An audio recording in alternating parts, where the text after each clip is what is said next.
যেখানে নবগঠিত এনসিপি বলছে একটি দলকে সরিয়ে আরেকটি দলকে বসানোর জন্য ২৪-এর গণ অভ্যুত্থান হয়নি, সেই বাস্তবতায় দাঁড়িয়ে পুরনো দল বিএনপি বলছে ডিসেম্বরে নির্বাচন হতে হবে। আমরা ঐক্যমত্যে পৌঁছাতে পারি, সম্ভাবনা কতটুকু? ১০০% সম্ভাবনা। কেন ঐক্যমত্যে পৌঁছাতে পারি না, পৌঁছাতে হবে। ঐক্যমত্য না হলে তো আমাদের জন্য একটা ডিজাস্টার অপেক্ষা করছে, আমরা তো ডিজাস্টার চাই না। এই যে আপনি যে গণ অভ্যুত্থানের কথা বললেন, সেই গণ অভ্যুত্থানে প্রায় ১৫০০ শহীদের রক্ত মিশে আছে ওই গণ অভ্যুত্থানের সাথে, হাজার হাজার আহত মানুষ আছে এবং অনেক মানুষের অনেক ত্যাগ আছে এবং অনেক বছর ধরে, লাস্ট ১০ বছর ধরে যদি আমরা হিসাব করি তাহলে ১০ বছর ধরে অনেক মানুষ নির্যাতিত হয়েছে, অনেক মামলা মোকদ্দমা হয়েছে, হয়রানি হয়েছে। কি জন্য? একটাই কারণটা হচ্ছে যে একটা সরকার ছিল, যে সরকারটা কর্তৃত্ববাদী ছিল, যে সরকারটা ১৪, ১৮, ২৪-এর নির্বাচন ঠিকমতো করতে করেনি, ইচ্ছা করে নির্বাচনটাকে ভণ্ডুল করতে, পুরো ব্যবস্থাটাকে ধ্বংস করেছে। কি হয়েছে আমরা জানি, ১৫৩ জন বিনা প্রতিদ্বন্দ্বিতায় নির্বাচিত একবার, আরেকবার রাতের বেলা ভোট হয়েছে, আরেকবার আমি তুমি ডামি হয়েছে, এগুলো নিয়ে তো অনেক আলোচনা হয়েছে। সো আপনি ওই কারণেই যে সমস্যা, সেই সমস্যাগুলোর সমাধানের জন্যই আপনি একটা সংস্কার নিয়ে আলোচনা করছেন এবং সংস্কারের ব্যাপারে আমরা অনেক আলোচনা করেছি। সংস্কার হচ্ছে একটা চলমান প্রক্রিয়া। যদি বলেন যে এই পৃথিবী যতদিন টিকে থাকবে সংস্কার চলতেই থাকবে। সুতরাং ওই যে সংস্কার শেষ করে নির্বাচন, এটা যারা বলেন তারা কি মিন করেন তাদেরকে আরও পরিষ্কার করতে হবে। হ্যাঁ, আমাদের এমন কিছু সংস্কার দরকার যে সংস্কার হলে আমরা একটা ভালো নির্বাচন করতে পারবো, ভালো নির্বাচন। কারণ আমাদের সবসময় কোয়ালিফাই করতে হয়, কারণ নির্বাচন হলেই তো ধরে নিতে হবে একটা ভালো প্রতিদ্বন্দ্বিতামূলক উৎসব মুখর ভয়ভীতিহীন পরিবেশে একটা নির্বাচন হবে, এটাই তো নির্বাচন। এখন আমরা বলি যে ভালো নির্বাচন, কেন ভালো নির্বাচন বলি? যে আগের নির্বাচনগুলোর অভিজ্ঞতা থেকে আমরা দেখেছি নির্বাচন ভালো করতে হবে এবং ভালো করার জন্য যা যা প্রয়োজনীয় সংস্কার সেগুলো আমরা ঐক্যমত্য হতে পারবো নিশ্চয়ই, আমি আশা করি।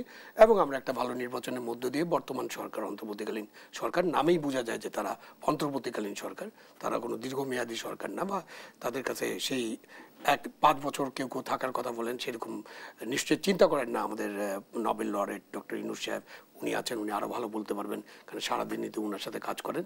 সো আমরা একটা ভালো নির্বাচনের জন্য যা কিছু সংস্কার প্রয়োজন, এগুলোতে আমরা ঐক্যমত্য হয়ে আমরা একটা ভালো নির্বাচনের দিকে দেশ নিশ্চয়ই এগিয়ে যাবে। এবং একটা টাইম ফ্রেম তো ডক্টর ইউনূস দিয়েছেন, তার টাইম ফ্রেমটা হচ্ছে যে কিছু সংস্কার করলে আমরা ডিসেম্বর, আর আরেকটু বেশি সংস্কার করলে আমরা সেখানে জুলাইয়ের মধ্যে নির্বাচন। জুলাই নিয়ে একটা আলোচনা হয়, ডিসেম্বর নিয়েও আলোচনা আছে। ডিসেম্বরে আলোচনা হচ্ছে এটা কি আমরা হাতে কম সময় পাচ্ছি কিনা, এরকম একটা আলোচনা আছে। বাট ডিসেম্বর, জানুয়ারি, ফেব্রুয়ারি এগুলো হলো নির্বাচন করার উপযুক্ত সময় বাংলাদেশের প্রেক্ষাপটে। কারণ আপনি যখন মার্চে যাবেন, মার্চের পরেই আপনি যখন দেখবেন যে পরীক্ষা হবে, এসএসসি পরীক্ষা, এরপরে এইচএসসি পরীক্ষা, এবার আমাদের সাথে যুক্ত হবে রমজান, যেটা ১৭-১৮ ফেব্রুয়ারি বা ১৬-১৭-১৮ ফেব্রুয়ারি থেকে শুরু হবে।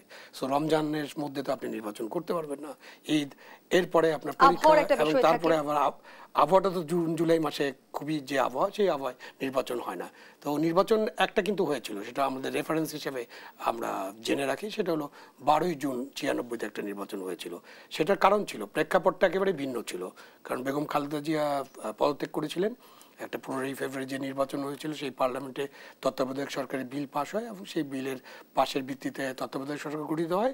উনি রেজিগনেশন দেন এবং তত্ত্বাবধায়কের কাছে ৯০ দিন ছিল, সুতরাং তাদেরকে ১২ই জুন নির্বাচন হয়েছে। সুতরাং নির্বাচন হয়নি এরকম না, বাট ওই সময় নির্বাচন করার যথোপযুক্ত আবহাওয়া থাকে না। সে কারণে আইদার আপনাকে এই মার্চের মধ্যে নির্বাচনের দিকে চিন্তা করতে হবে, যেখানে আপনি সুযোগটা পাবেন। কোথায় সুযোগ আছে আমি জানি না, কিছু কিছু পত্রিকা রিপোর্ট করেছে যে গভর্নমেন্ট নাকি এপ্রিল মাসে নির্বাচনের কথা ভাবছে, সেটা হতে পারে। আর আপনি যখন জুলাই বলবেন, জুন জুলাই বলবেন, তখন কিন্তু আসলে ওই সময় নির্বাচন হবে না। সো আপনাকে পরের বছর, মানে পরের মাসগুলোতে যেতে হবে, তখন আবার নভেম্বর, ডিসেম্বর। তো এখন আলোচনা করে আমাদের ঠিক করতে হবে যে কখন নির্বাচন হলে সবার জন্য ভালো হবে এবং আমরা কতটা ঐক্যমত্যে পৌঁছতে পারবো। সব কিছু নিয়ে তো ঐক্যমত্য হবে না। ঐক্যমত্য যখন আমরা বলি তখন ডিফারেন্স অফ অপিনিয়ন থাকবে, তার মধ্যে আমরা যেগুলোকে মনে করবো যেগুলো খুবই নেসেসারি, খুবই যৌক্তিক এবং খুবই প্রয়োজনীয়, সেগুলো নিয়ে আমরা কাজ করব এবং ভবিষ্যতেও কাজ করতে হবে। সেই জন্য তো একটা সনদের কথা বলা হচ্ছে, যে একটা ডিক্লারেশন। এই ডিক্লারেশন কিন্তু আগেও ছিল, ৯০ সালে একটা ৩ জোটের রূপরেখা ছিল। দয়া করে আমাদের যারা ক্ষমতায় আসছেন তারা ৩ জোটের রূপরেখা অনুসরণ করেন নাই, করতে চান নাই। অথবা করার কোনো ইচ্ছা ছিল না, যে কারণে এমন একটা ডিক্লারেশনের বিষয়টা সামনে আসছে, যে ডিক্লারেশন একটা সাইন ডিক্লারেশন হতে হবে।